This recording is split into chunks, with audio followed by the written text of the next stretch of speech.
Je suis le serviteur Abou de Jésus. Voici mon témoignage. Bienvenue à l'émission Transformation. Tout a commencé à bas âge.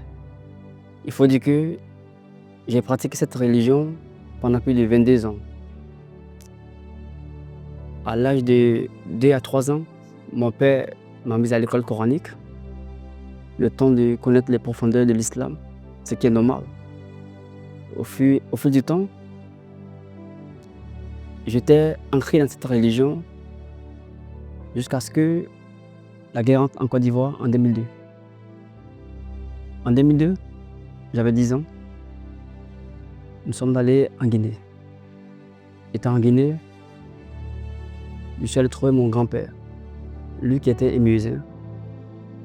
Et mon grand-père, son tour, a également eu cette vocation de m'ancrer en islam. Et moi, je voulais également aussi lui ressembler, être comme mon grand-père. Pourquoi? Parce que dans le Coran, il est dit des musulmans que si un musulman meurt, à la résurrection, le jour du jugement, les musulmans seront comme des personnes les plus géantes au monde. Et donc moi également, je voulais être géant comme mon grand-père.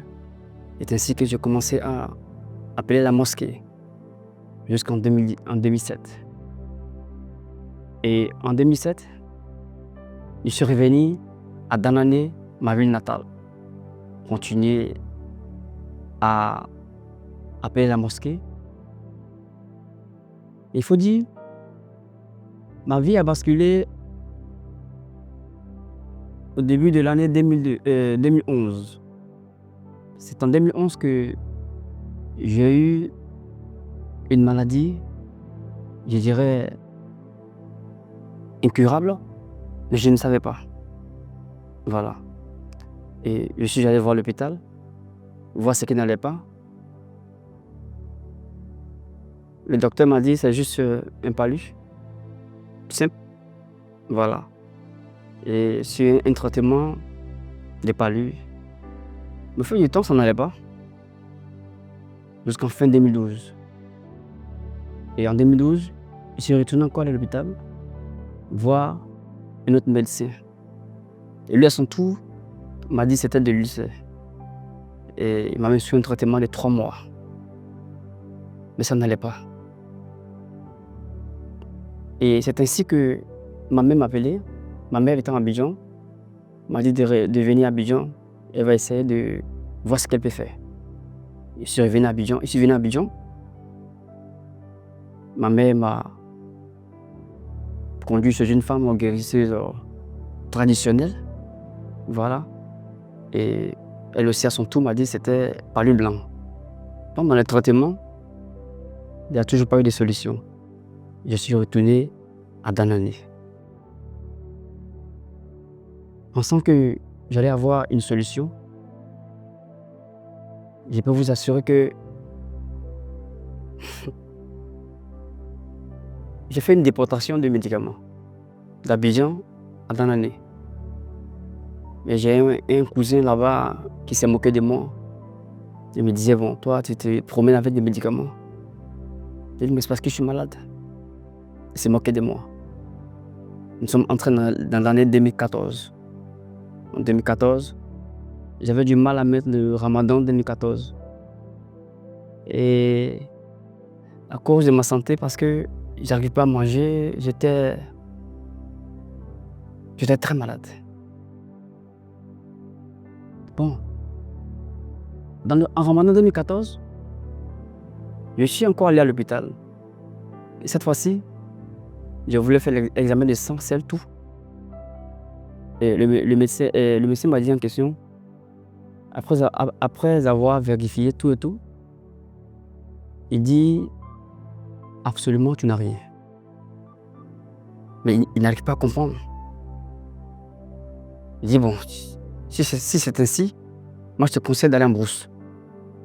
Dans un langage, je peux dire bon, de la rue, voilà, en brousse. Et c'est ainsi que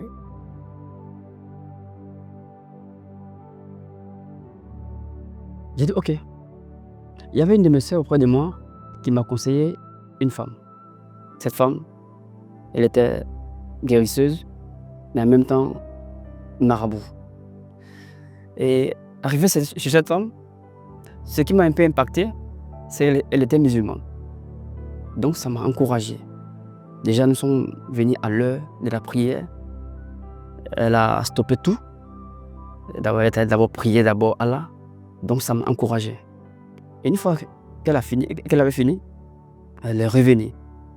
Elle m'a dit, Abou, je sais que tu viens de l'hôpital. Tu as fait tant, tu as fait tant, tu as fait tant. Et si tu avais dépassé 10 jours, tu allais mourir. Il dit, tiens, ça commence bien. Donc tu as la solution à mon problème? Elle dit oui. Elle a consulté. Voilà. Et puis, elle a fait ce qu'elle devait faire. Elle m'a conseillé un traitement sur 1 semaine de bain. J'ai dit, ok, pas de souci. Avec négociation, puisqu'elle avait la somme de 30 000, j'ai négocié, nous sommes restés sur la somme de 25 000 francs. J'ai donné de l'argent. Après, je suis allé à la maison, j'ai commencé à faire le bain. Bon, premier jour, je peux dire, bon, ça allait un peu. Voilà, je voyais un peu des symptômes. Bon. Deuxième jour, troisième jour, jusqu'à 1 semaine, ça n'allait pas. Là, c'est comme si le problème ressurgissait en fait. Et j'ai dit non, maman, bon, voici, après 1 semaine de traitement, là, ça va pas. Elle dit, ah bon? Bon, attends. Donc, ce qui veut dire qu'on va changer cette feuille-là, on va mettre autre feuille dedans. Voilà, on va essayer de voir pour que, ok, cette fois-ci, tiens, voilà, va essayer ça, mais il faut que donne telle somme pour qu'on puisse aller acheter. Et j'ai payé. Je vous assure, avec cette femme, j'ai dépensé plus de 280 000, à peu près 300 000 francs CFA. Je n'ai pas eu de solution. Comme je l'ai dit, en 2014, étant dans mon année de prière, en Ramadan, pendant le mois de Ramadan, j'ai invoqué le nom d'Allah. Moi, je voulais la guérison, parce que moi, je crois en Allah. On dit, il est Dieu, je suis son fils, son serviteur. Je suis malade. Cette femme est en train de me ruiner, je n'ai pas d'argent, je n'ai plus rien maintenant. Je vais la santé, moi. Et cette femme, disons, elle a échoué. Allah ne m'a pas répondu. Je n'ai eu aucune réponse venant de ce Dieu. J'ai encore jeté, Allah, guéris-moi à cause de Mahomet. Oui, au nom de Mahomet. Je n'ai eu aucune réponse. J'ai fondu en larmes. Je suis entré à la maison. Et un bout de temps, je ne croyais plus en Dieu. Voilà. Je ne croyais plus en Dieu puisque pour moi, quand on prie en Dieu, il faut que ce Dieu est capable de répondre quand même. Donc je ne croyais pas en Dieu. Mais bon, je croyais un peu quand même à cette femme. Donc j'ai continué un peu avec elle aussi. Jusqu'à un jour, ma mère l'a appelée. Ma mère a appelé cette dame. Ma mère a appelé cette dame. Ma mère a dit à cette dame, si mon fils, depuis il est chez toi, je ne vois pas quelque chose de concret sur lui. Si tu sais que tu parles guéri, libère-le. Elle dit non, c'est pas sa faute, c'est pas sa faute, c'est parce que, ok, elle va le faire. C'était pareil, jusqu'à 9 mois. Pendant 9 mois. Et nous sommes entrés en 2015. Un jour, j'étais derrière mon atelier de travail. Et cette fois-ci, je levais encore mes yeux. J'ai dit Dieu. Je n'ai plus dit le nom de Allah, le nom de Mahomet. J'ai dit Dieu. Tu as fait le ciel et la terre. Dans ce moment, je souffre. Pourquoi tu m'as créé? Pourquoi tu m'as créé? Je veux la guérison. Donne-moi la santé. Et 1 semaine après, ma mère qui est Bousmani, m'a appelé. Mais il faut dire, en 2009, il y a eu une échange avec ma mère, puisque j'étais encore musulman en 2009. Et dans notre échange, ma mère a envoyé des pasteurs à la maison. Et les pasteurs ont voulu m'évangéliser. Ils ont dit non, Jésus est Dieu, donne ta vie à Jésus, ton âme sera sauvée. Moi, j'ai dit non. Bon, il peut être Dieu pour vous, hein, mais pour nous, il n'est pas Dieu. Il est un saint prophète. Dans le Coran, il est dit que Allah, Dieu créateur, n'a pas d'enfant. Mais comment vous vous dites que Jésus est le Fils de Dieu et qu'il est Dieu? Et là, je sors ma sourate préférée. Qul huwallahu ahad, Allahu samad, lam yalid wa lam yulad, wa lam yakul lahu kufuwan ahad. Ce qui veut dire que Allah n'a pas été enfanté, ne peut être enfanté, et il n'est plus non plus engendré. Donc, comment tu peux dire que Jésus est Dieu? C'est impossible. Et les pasteurs sont partis. J'étais avec ma mère. J'ai dit non, donc tu envoies tes pasteurs pour venir m'évangéliser là. D'accord. Et nous sommes discutés. En 2009, ma mère a pleuré. Elle m'a dit, elle va continuer de prier pour moi jusqu'à ce que je donne ma vie à Jésus. Et à l'époque, moi aussi j'ai dit, moi également je vais prier pour toi jusqu'à ce que tu puisses te convertir musulmane. Pourquoi je voulais que ma mère devienne musulmane? Parce que pour moi, si un homme meurt, ou selon l'islam, si un homme meurt et qu'un imam ne prie pas de son corps, la personne va en enfer. Déjà, l'ange de la mort viendra dans le tombeau, le châtiment est là. Ma mère, je l'aime, je ne veux pas que le châtiment la touche. Et effectivement, j'ai prié pour ma mère. J'ai prié pour ma mère. J'ai dit non, Allah touche ma mère, qu'elle se convertisse, qu'elle devienne musulmane. J'avais même donné un nom, Mariam. Elle devait s'appeler Mariam. Malheureusement, c'est elle qui a gagné. Ma mère a prié pour moi également pendant 9 ans. 9 ans. 9 ans. C'est après 9 ans de prière que moi, je me suis converti. Et quand ma mère m'appelle pour dire, Abou, tu as tout essayé. Là, tu es dans un gouffre. Viens, Abidjan. Jésus va te guérir. En ce moment, j'avais fini déjà de prier, demander à Dieu, créateur du ciel et de la terre, de me guérir. Une semaine après, ma mère m'appelle. C'est comme un espoir, une réponse que Dieu m'avait donnée. Et je dis à ma mère, est-ce que tu es sûr que ton Jésus peut faire quelque chose encore pour moi? Parce que moi, je ne crois plus à la vie. Elle dit non, Jésus est venu pour ceux. Il est venu pour ceux qui sont malades. Il est venu guérir les malades. Elle m'a dit, il y a plusieurs exemples dans la Bible. Elle a parlé du cas de Bartimée, de Lazare. Elle dit, ton cas est petit. J'ai dit, ok ma mère, j'ai pas d'argent, envoie-moi le transport. Et elle m'envoie le transport, 15 000 francs. Je viens à Abidjan.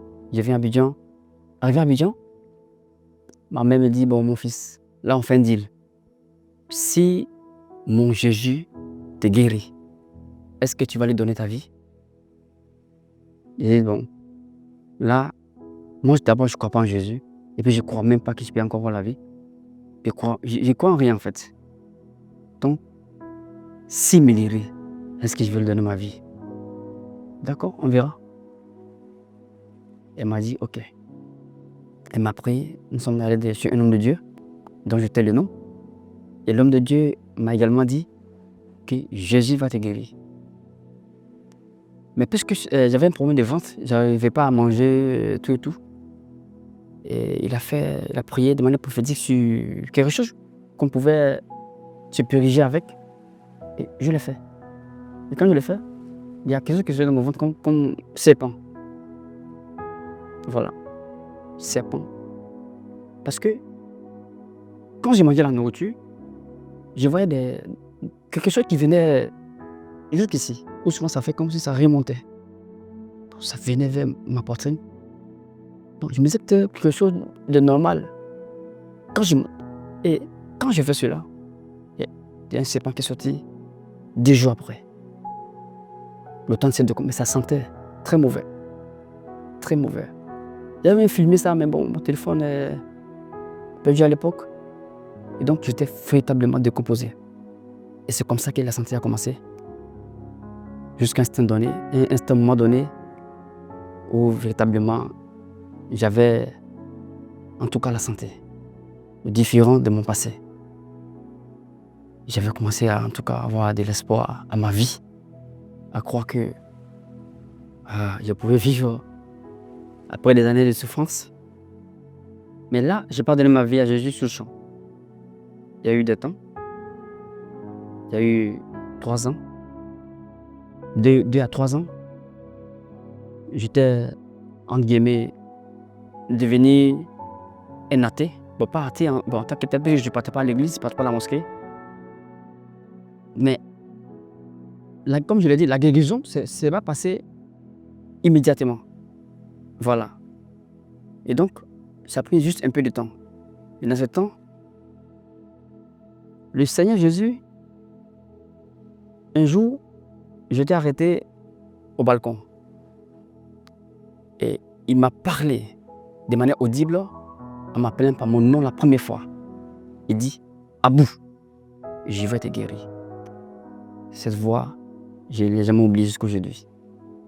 Je savais que c'était la voix de Jésus. La Bible dit que je connais le brebis, j'entends ma voix. J'ai entendu la voix du berger. Et c'est lui qui est le bon berger. Et j'avais de l'espoir, véritablement. Avec ma famille musulmane, j'avais plus de contact en tant que tel, puisque j'étais concentré sur ma nouvelle vie. Je voulais véritablement avoir cette vie que j'ai aujourd'hui. Et au fil du temps, le Christ également est revenu.